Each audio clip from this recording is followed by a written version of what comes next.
I know as I am walking my journey of faith in my life, the more I contemplate my faith as a Catholic and think about my obligations to it, particularly on the subject of politics, the more I realize how little control I have over the direction of anything in the country, and how I'm not really even called to care about that. I'm called to care about my family and my community, and um, I am a sojourner, as you use the word. You use the word sojourn.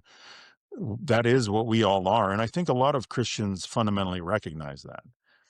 I think where a Christian leader might exist, going back to the Kuyperian quote, they would recognize that Christ has dominion and sovereignty over all, and that the policies, and here we'll get to maybe some of the afflictions in the country and the differences in the two political parties and their approaches to Christianity.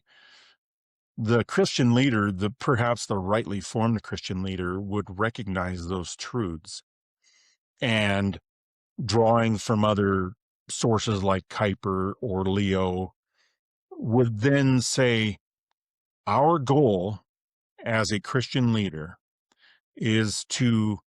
we're to recognize the truth of God and God's sovereignty and the kingship of Christ.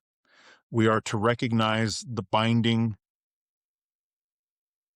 guardrails that exist on us as humans and as leaders of the Decalogue, of the Ten Commandments. Those are still in effect for the Christian. And that gets to your point about abortion. When we abort a child, we commit murder.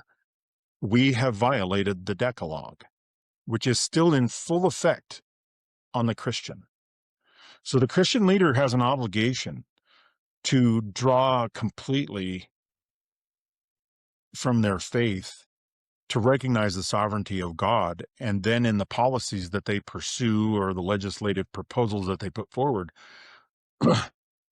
perhaps not, because in an empire like this, in a pluralistic empire, it may not be feasible or practical to directly legislate out of the Gospels or to mandate that everybody be a Christian, but to at least on a policy or a policy subject like abortion or gay marriage or immigration, they have an obligation to go back to the well, to go back, because, as you said, the right pursuit of the Christian is to seek a life of peace, of prayer, of holiness, of honoring salvation, of honoring, God's will in your life.